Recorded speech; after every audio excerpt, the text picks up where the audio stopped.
Assalamualaikum warahmatullahi wabarakatuh.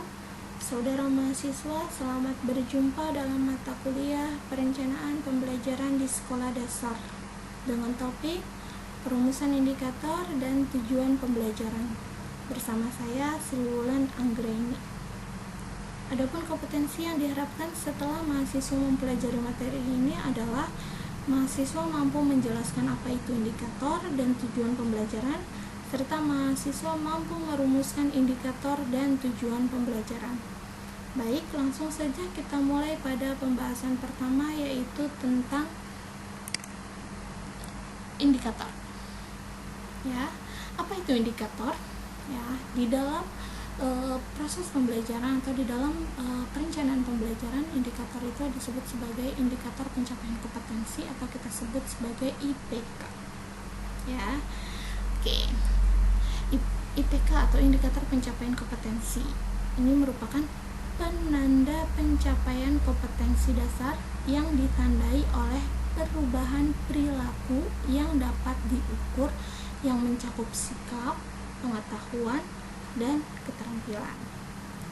Nah, jadi indikator ini merupakan rumusan kemampuan yang harus dilakukan atau ditampilkan siswa untuk menunjukkan ketercapaian kompetensi dasar. Nah, dengan demikian, indikator pencapaian kompetensi ini merupakan tolak ukur ketercapaian suatu kompetensi dasar, yang mana di dalam indikator pencapaian kompetensi ini menjadi acuan di dalam penilaian mata pelajaran. Oke. Berikutnya adalah apa saja yang harus kita pertimbangkan di dalam merumuskan indikator. Oke, yang pertama adalah tuntutan kompetensi yang dapat dilihat melalui kata kerja yang digunakan dalam kompetensi dasar. Nah, di sini kita perlu mengidentifikasi kata kerja yang ada di kompetensi dasar. Nah, untuk mengidentifikasi kata kerja, kita perlu tahu taksonomi Bloom, ya, yang mencakup ranah afektif, kognitif, dan psikomotorik. Ya, di dalam ranah-ranah tersebut itu terdapat tingkatan-tingkatannya, seperti ranah kognitif itu ada C1 sampai C6, ranah afektif itu ada A1 sampai A5, dan psikomotorik itu ada P1 sampai P5. Oke. Nanti kita lihat ya kata kerja apa aja yang ada di ranah tersebut. Berikutnya yang kedua adalah yang perlu dipertimbangkan, kita harus mempertimbangkan karakteristik mata pelajaran peserta didik dan sekolah dasar. Nah, di dalam mengembangkan indikator juga kita perlu ya melihat karakteristik mata pelajaran peserta didik, ya, dan sekolah. Ya, contohnya seperti kita melihat karakteristik mata pelajaran agama, ya, yang ada di tabel ini. Untuk karakteristik mata pelajaran agama dan PPKN ini lebih menekankan pada afektif dan kognitif, ya. Oke. Nah, maka dari itu untuk perumusan indikator mata pelajaran agama dan PPKN itu kita perlu mengembangkan aspek sikap. Ya, berbeda dengan mata pelajaran yang lain yang perumusan indikatornya itu tidak perlu mengembangkan aspek sikap. Karena untuk mata pelajaran yang lain, sikap ini dapat dikembangkan melalui pembiasaan dan keteladanan selama proses pembelajaran berlangsung. Jadi sifatnya hidden curriculum atau tidak tertulis di dalam dokumen RPP. Ya, begitupun di dalam karakteristik peserta didik. Kita lihat dari kemampuan peserta didik, misalnya dalam kelas tertentu banyak siswa yang memiliki kemampuan di atas rata-rata. Maka perlu dikembangkan indikator pengayaan sebagai pendukung belajar mereka. Berbeda dengan siswa yang di dalam kelasnya itu, ya, siswa yang ada di dalam satu kelas itu terdiri dari siswa yang memiliki kemampuan rendah.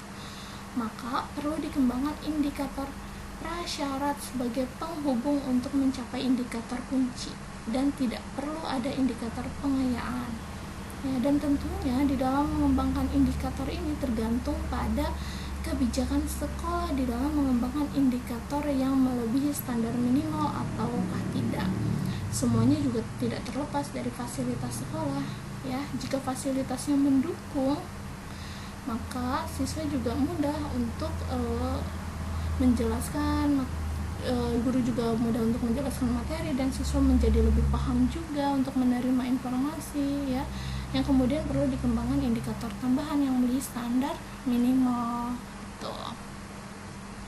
Berikutnya ada potensi dan kebutuhan peserta didik, masyarakat, dan lingkungan daerah.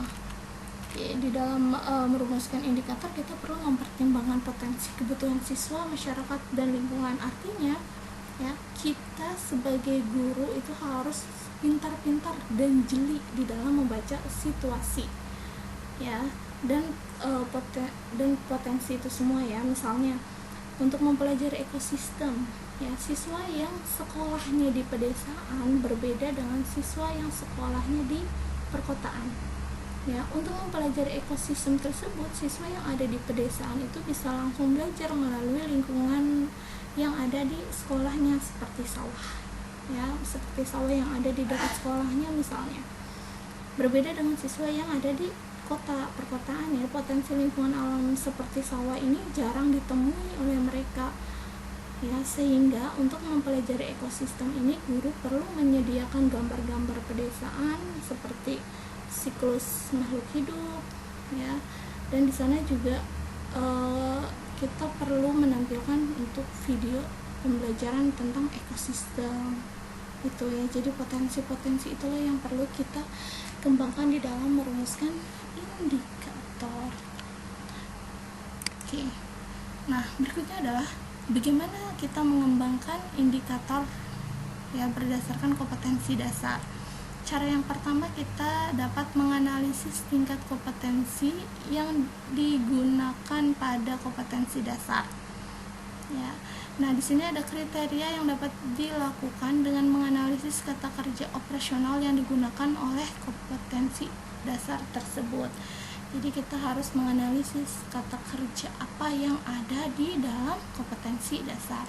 Nah, ini acuannya biasanya dengan taksonomi Bloom untuk ranah kognitif ya, dimana taksonomi Bloom kita sudah tahu semua ya, dia ada C1 sampai C6 yang mana C1 itu adalah pengetahuan, C2 pemahaman, C3 penerapan, C4 analisa, C5 mengevaluasi, dan C6 adalah mencipta ya. Nah, ini adalah kata kerja operasional ranah kognitif, KKO ranah kognitif, dimana untuk mengingat C1 ini kata kerjanya ada mengutip, menyebutkan, menjelaskan, menggambar, dan sebagainya. Banyak ya. Berikutnya untuk memahami C2, ini kata kerjanya ada memperkirakan, menjelaskan, menceritakan, mengkategorikan, mencirikan, dan lain sebagainya.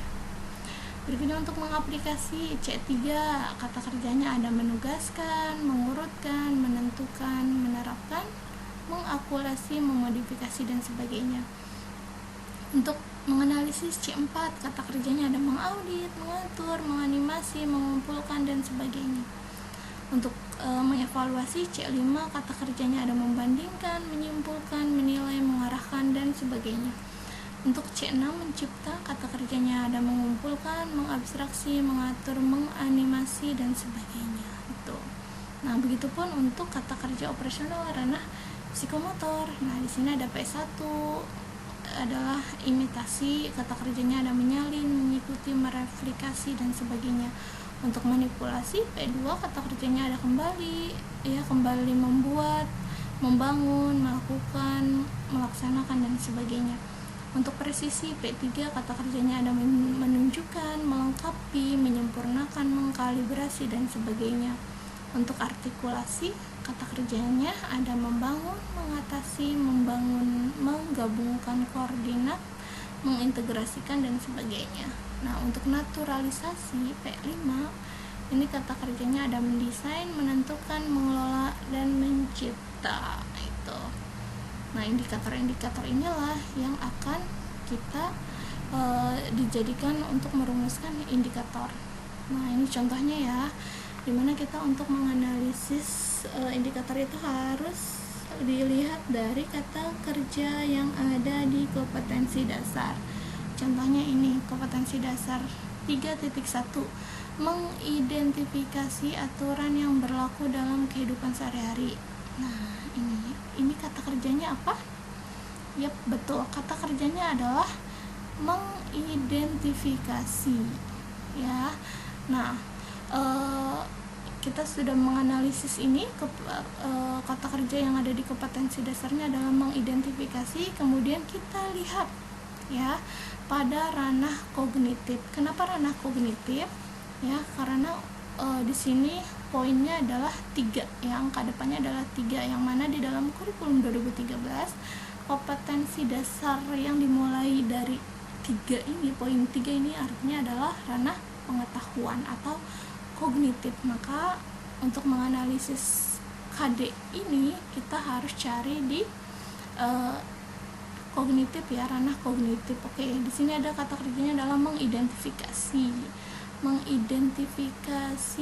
ini kita sudah ketemu, ini adanya di C1, ya. Oke, makanya di sini kita tulis C1, ya. Nah, bagaimana untuk merumuskannya? Untuk cara yang pertama, ya, kita tuh harus fokus ke sini, ya, mengidentifikasi ini masih dalam tingkat kompetensinya C1. Nah, untuk merumuskannya ini kita nggak boleh lari ke C2, C3 dan lain sebagainya, maka di sini masih di C1 saja, ya. Untuk merumuskannya, sebelum mengidentifikasi, maka siswa itu harus bisa menyebutkan aturan yang berlaku dalam kehidupan sehari-hari di rumah. Nah, menyebutkan ini masih dalam tingkat kompetensi C1, ya. Oke. Terus berikutnya setelah menyebutkan, baru siswa itu bisa mengidentifikasi aturan yang berlaku dalam kehidupan sehari-hari di rumah. Oke, sudah ngeklop, ya. Ini sudah ngeklik ke C1, ya. Nah, di dalam penulisan indikator kita tidak boleh sembarangan, ya. Jadi untuk penulisan indikator ini poinnya itu harus disesuaikan dengan poin yang ada di kompetensi dasar, ya. Ini kan kompetensi dasarnya 3.1, maka untuk perumusan indikator yang pertama 3.1.1. Oke. Untuk perumusan indikator yang kedua adalah 3.1.2. Oke, jadi tidak boleh pakai poin yang bulat itu, ya, tapi harus dengan menggunakan angka, karena angka itu punya arti. Berikutnya contoh yang kedua adalah 3.6 menerapkan konsep perpindahan kalor dalam kehidupan sehari-hari. Oke, kata kerjanya adalah menerapkan, ya. Menerapkan apabila kita cari di ranah kognitif, ini adanya di C3, ya, menerapkan. Oke, menerapkan. Nah, kemudian kita susun menjadi indikator. Di sini kita harus punya tahapan berpikir, ya. Jadi untuk perumusan indikator itu dia harus sifatnya hierarki, jadi nggak boleh disusun dari yang sulit dulu, tapi kita susun dari yang mudah dulu. Nah, maka dari itu sebelum menerapkan, siswa itu harus bisa mengemukakan dulu, ya. Jadi di sini 3.6.1, ya, mengemukakan konsep perpindahan kalor dalam kehidupan sehari-hari. Nah, ini juga masih dalam C3, ya. Kemudian 3.61, 3.62, setelah mengemukakan, siswa itu baru menerapkan konsep perpindahan kalor dalam kehidupan sehari-hari. Ini juga masuk ke dalam C3. Oke, paham ya dari sini, ya. Oke. Berikutnya untuk aspek keterampilannya, ini ada 4.6, ya. Nah, untuk di dalam kurikulum 2013, kompetensi dasar itu biasanya berpasangan, ya, antara kompetensi pengetahuan dengan kompetensi keterampilan. Kalau di dalam kompetensinya pengetahuannya ini 3.6, maka kompetensi keterampilannya ini pasti 4.6. Begitupun kalau kompetensi dasarnya di sini 3.2, maka ini untuk keterampilannya adalah 4.2. Nah, seperti itu ya. Oke, 4.6 melaporkan hasil pengamatan tentang perpindahan kalor. Melaporkan itu ini kan masih dalam tahap psikomotorik ya. Kita cari di sini psikomotorik. Melaporkan itu sama dengan menyajikan, maka ini masuknya ke dalam P3 atau presisi. Ya, melaporkan. Maka di sini kita tulis 4.6.1 menyajikan hasil pengamatan tentang perpindahan kalor. Oke, ya paham ya? Oke. Berikutnya adalah cara yang kedua. Ya, kita dapat menganalisis indikator itu berdasarkan tingkat UKRK kompetensi pada kompetensi dasar. Ya, apa itu UKRK? UKRK itu merupakan singkatan dari urgensi. Ya, K-nya adalah kontinuitas, R-nya adalah relevansi, dan K-nya itu adalah keterpakaian. Ya, urgensi ini adalah tingkat kepentingan. Ya, maka urgensi ini dimaknai bahwa indikator tersebut penting dikuasai oleh peserta didik. Ya, jadi memang harus ada. Berikutnya ada kontinuitas. Kontinuitas ini artinya adalah berkelanjutan. Ya, ini menjadi dasar bagi indikator selanjutnya atau mempunyai hubungan dengan indikator tingkat lanjut. Berikutnya ada relevansi. Relevansi ini bahwa indikator itu harus mempunyai hubungan dengan mata pelajaran. Ya, berikutnya ada keterpakaian. Keterpakaian ini artinya adalah indikator itu harus memiliki nilai aplikatif untuk diterapkan dalam kehidupan masyarakat. Jadi indikator ini bukan cuma dipakai di dalam kelas aja, tapi harus di dalam masyarakat juga, mengandung nilai keterpakaian. Nah, berikutnya adalah kategori indikator UKRK, di mana di dalam mengkategorikan indikator berdasarkan UKRK ini kita bagi menjadi 3. Ada indikator kunci, ada indikator pendukung, dan ada indikator pengayaan. Ya, oke, baik. Untuk indikator kunci ini merupakan indikator yang sangat memenuhi kriteria UKRK. Oke. Berikutnya memiliki sasaran untuk mengukur ketercapaian standar minimal dari kompetensi dasar. Dan yang ketiga adalah dinyatakan secara tertulis dalam pengembangan RPP dan harus teraktualisasi dalam pelaksanaan proses pembelajaran, sehingga kompetensi minimal yang harus dilakukan peserta didik tercapai berdasarkan tuntutan kompetensi dasar mata pelajaran. Nah, jadi di sini indikator kunci itu memang merupakan indikator yang harus ada.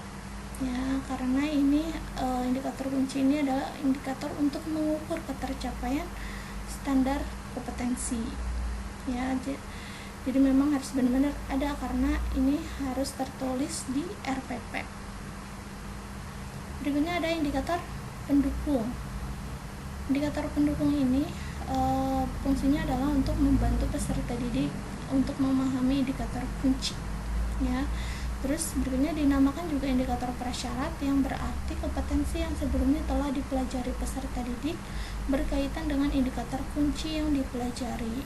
Jadi indikator pendukung ini adalah indikator jembatan ya, yang diperlukan bila pada umumnya siswa itu diprediksi lemah dalam kemampuan prasyarat yang berkaitan dengan kemampuan indikator kunci. Sedangkan apabila pada umumnya siswa yang diprediksi cepat menguasai kemampuan yang dirumuskan oleh indikator kunci, ya maka tidak diperlukan indikator pendukung atau jembatan. Jadi kesimpulannya, indikator pendukung ini boleh ada atau boleh juga tidak ada, tergantung pada karakteristik dan kemampuan peserta didik di kelas. Oke. Tadi kan kalau indikator kunci itu memang indikator yang harus ada ya, dan indikator yang memang diukurnya itu adalah indikator kunci. Tapi kalau untuk indikator pendukung itu ya nggak boleh ada, yang nggak ada juga nggak apa-apa gitu kan. Jadi dilihat dari kemampuan peserta didiknya itu. Berikutnya ada indikator pengayaan ya, dimana indikator pengayaan ini mempunyai tuntutan kompetensi yang melebihi dari tuntutan kompetensi dari standar minimal kompetensi dasar. Kemudian tidak selalu harus ada ya.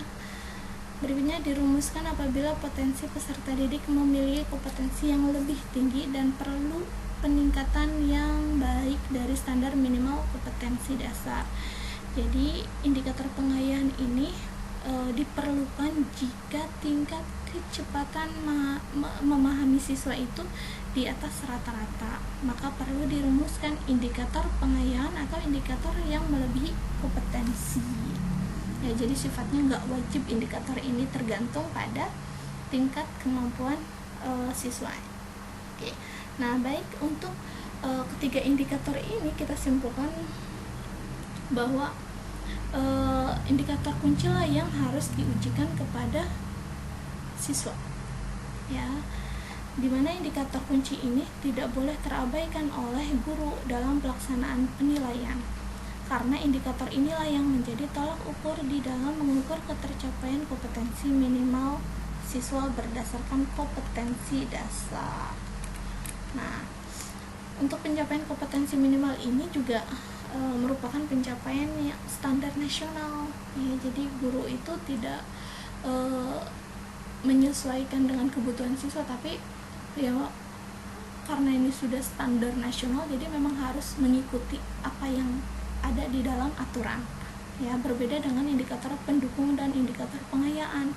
Di dalam melakukan penilaian itu disesuaikan dengan tingkat kebutuhan pemahaman peserta didik terhadap indikator kunci yang telah diberikan, gitu, ya. Jadi paham ya perbedaan antara indikator kunci, indikator pendukung, dan indikator pengayaan. Nah, berikutnya adalah bagaimana kita bisa merumuskan indikator dengan UKRK itu. Nah, ini contohnya kompetensi dasar 3.4, menggali informasi penting dari buku sejarah menggunakan aspek apa, di mana, kapan, siapa, mengapa, dan bagaimana. Nah, ini sudah kita ketahui bahwa kata kerjanya di dalam kompetensi dasar ini adalah menggali, ya, menggali. Nah, untuk perumusan indikator UKRK ini tadi kan ada indikator kunci, indikator pendukung, dan ada indikator pengayaan. Nah, jadi kita harus mengetahui dan memahami tahap berpikir, ya, sebelum kata kerja indikator ini. Ya, contohnya ini kan menggali itu kan adanya di C3. Nah, maka sebelum menggali itu siswa itu harus melalui tahapan apa dulu, tahapan berpikir apa dulu, gitu kan. Nah, jadi di sini ada contohnya menceritakan. Ya, menceritakan ini tahapannya adalah C2. Ya, nanti setelah siswa menceritakan informasi, baru siswa itu menentukan informasi penting. Nah, nanti kalau sudah menentukan baru ke C3, menggali. Ini indikator kunci. Ya, ini indikator kuncinya adalah C3 karena tahapan untuk kompetensi dasar ini adalah C3. Nah, ini apabila kita rumuskan menjadi indikator, ya, untuk menceritakan C2 ini masuknya ke dalam indikator pendukung, ya. Kenapa pendukung? Karena ini belum memenuhi syarat di dalam tahapan berpikir yang ada di kompetensi dasar ini kan C3, ya, maka ini masuknya ke dalam pendukung. Ini masuknya ke dalam pendukung karena ini masih dalam C2. Maka di sini apabila kita rumuskan 3.4.1, menceritakan informasi penting dari buku yang sejarah yang dibaca. Berikutnya masih ke indikator pendukung, ya, 3.4.2, menentukan. Nah, di sini ada menentukan informasi penting dari buku sejarah menggunakan aspek apa, di mana, kapan, siapa, mengapa, dan bagaimana. Tuh. Nah, berikutnya untuk indikator kunci, ya, 3.4.3, menguraikan. Nah, kenapa saya pakai menguraikan? Sebenarnya nggak apa-apa sih kalau saya di sini pakai kata menggali juga nggak apa-apa. Tapi menguraikan juga kata lain daripada menggali, ya. Nah, di sini ada menguraikan informasi penting dari buku sejarah menggunakan aspek apa, di mana, kapan, siapa, mengapa, dan bagaimana. Gitu. Nah, berikutnya ada indikator pengayaan. Indikator pengayaan di sini simbolnya adalah 3.4.4, menguraikan, sama ya kata kerjanya, menguraikan. Oke, menguraikan informasi penting dari buku cerita anak menggunakan aspek apa, di mana, kapan, siapa, mengapa, dan bagaimana. Nah, ini kata kerjanya sama, menguraikan, tapi perbedaannya adalah media yang digunakan ya. Kalau indikator kunci ini medianya adalah buku sejarah, tapi kalau untuk pengayaan medianya itu berbeda, yaitu tentang cerita anak itu. Jadi kalau ini untuk standar nasionalnya itu pakai buku sejarah. Nah, karena siswanya cerdas-cerdas, maka ditambahlah tugasnya, siswa itu harus bisa menggali informasi bukan cuma dari buku sejarah, tapi dari buku cerita anak juga. Itu tadi aspek kognitif, sekarang aspek keterampilannya ya. Tadi kan 3.4, maka untuk kompetensi dasar keterampilannya adalah 4.4. Nah, di sini ada memaparkan informasi penting dari buku sejarah secara lisan, tulis, dan visual dengan menggunakan aspek apa, di mana, kapan, siapa, dan bagaimana, serta memperhatikan penggunaan kosakata baku dan kalimat efektif ya. Dimana untuk memaparkan ya, sebelum memaparkan maka siswa itu harus bisa menyalin, mengoreksi, dan menyajikan. Menyajikan ini sama dengan memaparkan, atau kita juga di sini bisa mengkomunikasikan ya, mangga itu mah.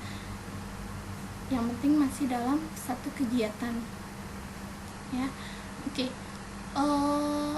Memaparkan ini masuk ke dalam P3 ya, P3. Maka di sini untuk indikator pendukungnya itu adalah P1, P2.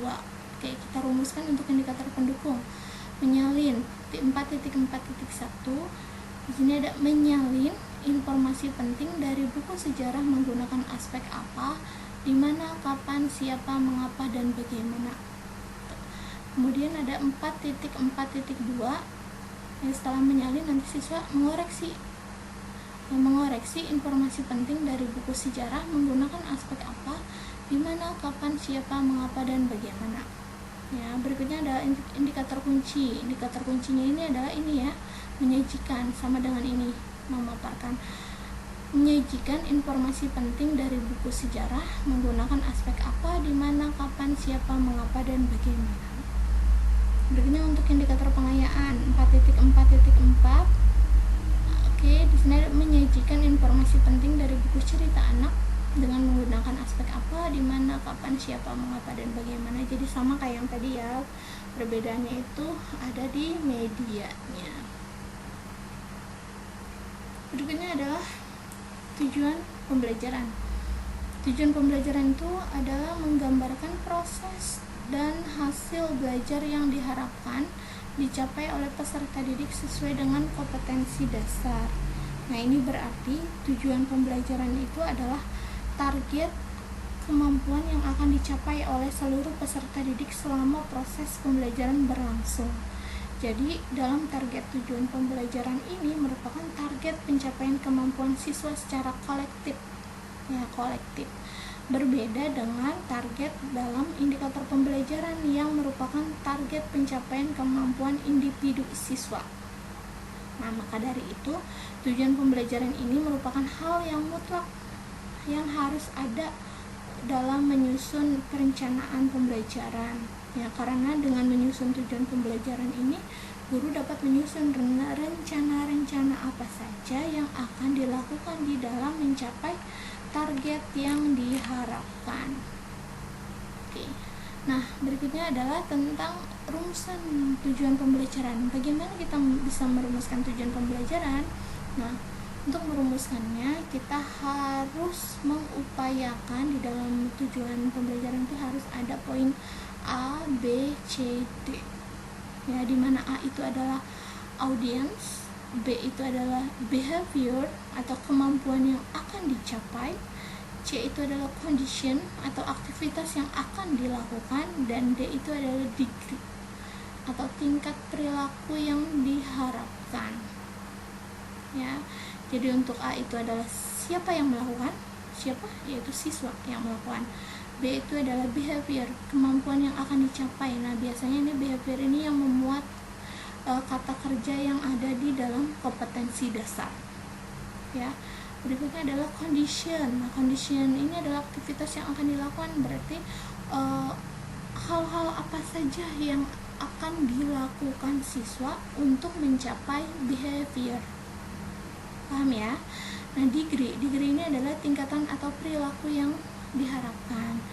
Jadi degree ini dia berupa seperti patokan tertentu gitu ya, seperti misalnya dengan tepat, dengan benar, ya, dengan bertanggung jawab itu ya. Oke, kita lihat contohnya. Nah, ini contohnya ya. Setelah diskusi, ini adalah condition, setelah diskusi siswa mampu mengkomunikasikan keragaman budaya, etnis, dan agama teman di kelas sebagai identitas bangsa Indonesia secara lisan dan tulisan dengan sistematis. Nah, jadi di sini kita mengidentifikasikan kalau setelah diskusi ini adalah kondisi siswa untuk mencapai kompetensi dasar, maka siswa itu harus diskusi ya. Jadi setelah diskusi siswa mampu mengkomunikasikan keberagaman budaya, etnis, dan agama teman di kelas sebagai identitas bangsa Indonesia secara lisan dan tulis. Nah, ini adalah kompetensi yang diukur atau B, behavior. Nah, dengan apa? Dengan sistematis. Patokannya apa ini? D ya. Jadi kualifikasinya itu harus degree dengan sistematis. Nah, ini juga nanti kita bisa ganti dengan sistematis, dengan tepat, dengan benar ya, sesuai dengan konteksnya. Oke, contoh lagi nih. Oke, nah ini dengan mengamati contoh, siswa dapat membaca teks deskriptif tentang benda hidup dan tak hidup dengan lancar. Nah, jadi di sini kompetensi dasarnya adalah membaca teks deskriptif ya tentang benda hidup dan tak hidup.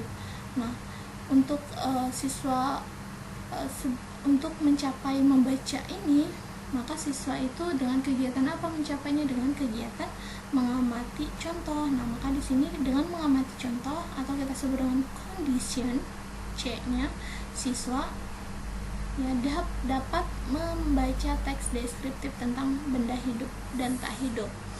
Ya, jadi ini kemampuan yang diharapkannya, behaviornya. Ya, kemudian nanti untuk mencapai behavior, maka kondisi siswanya harus ngapain ya? Dia harus mengamati contoh dulu. Ya, degree-nya adalah dengan lancar. Kemudian contoh yang kedua, siswa dapat menyebutkan bunyi sila kedua dengan benar setelah membaca teks Pancasila. Nah, jadi untuk tujuan pembelajaran ini kita tidak harus dimulai dari condition terus ya, tapi kita bisa mulai dari audiensnya. Contohnya seperti ini. Siswa ini adalah sebagai audiens ya, dapat menyebutkan bunyi sila kedua. Ini adalah behavior, kemampuan yang akan diukur ya, dengan benar itu degree-nya setelah membaca teks Pancasila, kondisi.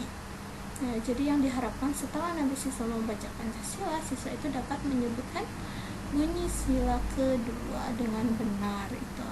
Ya, bagaimana, paham ya? Oke. Nah, berikutnya. Contoh ini adalah melalui pengamatan, siswa dapat menyebutkan ciri-ciri benda padat dan cair minimal 3. Nah, kondisinya ini adalah pengamatan ya. Melalui pengamatan, siswanya itu adalah audiens ya, dapat menyebutkan ciri-ciri benda padat dan cair ini adalah behavior, dan minimal 3 ini adalah degree ya, degree-nya. Paham ya dari sini? Jadi degree itu nggak harus dengan tepat, dengan benar, dengan sistematis, tapi kita bisa menyebutkan angka di sini ya. Terus berikutnya, contoh berikutnya, dengan menuliskan kata-kata kunci yang ditemukan dalam tiap paragraf bacaan. Oke, ini kondisi. condition, siswa audiens mampu meringkas teks eksplanasi pada media cetak dengan tepat. Ya, oke, dari contoh ini paham ya. Jadi sebelum siswa meringkas, ya, kemampuan yang diharapkan adalah nanti siswa itu mampu meringkas teks, tapi dengan kondisi apa? Dengan kegiatan menuliskan kata kunci. Gitu. Ya, maka ini adalah condition. Oke. Nah, berikutnya ini adalah contoh bagaimana kita merumuskan tujuan pembelajaran dari indikator. 3.6 menerapkan konsep perpindahan kalor dalam kehidupan sehari-hari. Maka di dalam merumuskan tujuan pembelajarannya adalah dengan melakukan percobaan tentang bagaimana sumber energi panas dapat menyebabkan perubahan, siswa mampu menerapkan konsep perpindahan kalor dalam kehidupan sehari-hari secara bertanggung jawab. Nah, jadi di sini kita sudah dapat menentukan ini adalah apa nih? Dengan melakukan percobaan tentang bagaimana sumber energi panas dapat menyebabkan perubahan. Ini adalah condition. Ya, jadi conditionnya itu untuk mencapai kompetensi dasar siswa itu harus melakukan percobaan. Ya, siswa ini adalah audiensnya. Nah, ini mampu menerapkan konsep perpindahan kalor dalam kehidupan sehari-hari. Nah, ini adalah hal yang diukurnya sesuai dengan kompetensi dasar. Ya, nih, paham ya? Secara bertanggung jawab. Ini adalah degree-nya. Berikutnya adalah keterampilannya melaporkan hasil pengamatan tentang perpindahan kalor. Ya, dimana rumusan tujuan pembelajarannya adalah dengan melakukan percobaan tentang bagaimana dengan membuat laporan percobaan, ya, siswa mampu melaporkan hasil pengamatan tentang perpindahan kalor secara tepat. Ya, jadi conditionnya itu untuk mencapai kompetensi dasar itu adalah siswa membuat laporan percobaan, ya, dimana kompetensi dasarnya adalah untuk melaporkan hasil pengamatan. Nah, dimana ini degree-nya adalah secara tepat. Jadi kuncinya kita untuk merumuskan tujuan pembelajaran itu kita harus tahu kompetensi dasar atau kita harus tahu target apa yang akan dicapai di dalam kompetensi dasar. Nah, nanti ketika kita sudah tahu target yang ada di dalam kompetensi dasar, kita baru menentukan condition-nya. Ya, bagaimana cara siswa di dalam mencapai kondisi di dalam mencapai kompetensi dasar tersebut dengan cara apa? Ya, makanya guru itu harus punya kemampuan meramal. Ya, meramal di sini adalah kemampuan untuk melihat situasi pembelajaran yang akan dilakukan. Kira-kira kalau pakai ini berhasil nggak? Kira-kira kalau pakai itu berhasil nggak? Nah, itu. Ya. Oke, ini juga contoh lagi. 3.3 meringkas teks penjelasan atau eksplanasi dari media cetak atau elektronik. Maka di sini kita dapat menentukan tujuan pembelajarannya, yaitu untuk mencapai meringkas teks ini, maka siswa itu dapat dengan kegiatan menuliskan kata-kata kunci yang ditemukan dalam tiap paragraf bacaan. Nah, dengan condition seperti ini, maka siswa itu mampu meringkas teks eksplanasi pada media cetak secara tepat. Berikutnya, untuk keterampilannya menyajikan ringkasan teks penjelasan eksplanasi dari media cetak atau elektronik dengan menggunakan kosakata baku dan kalimat efektif secara lisan, tulis, dan visual. Maka untuk rumusan tujuan pembelajaran ini, ya, di dalam sebelum menyajikan kondisinya itu adalah dengan membuat kesimpulan. Ya, dengan membuat kesimpulan bacaan, siswa mampu menyajikan ringkasan teks secara tepat. Ya, jadi ini adalah conditionnya dengan membuat kesimpulan bacaan, ini condition. Siswanya adalah audience, ya, dan ini mampu menyajikan ringkasan teks, ini adalah kompetensi dasarnya atau behaviornya. Ya, secara tepat adalah degree-nya. Oke. Sekian pembahasan hari ini, semoga bermanfaat untuk kita semua ya, dan semoga kita dapat menjadi mahasiswa yang berkualitas ya, yang siap untuk membuat rencana pembelajaran ya. Baik, saya akhiri. Wassalamualaikum warahmatullahi wabarakatuh.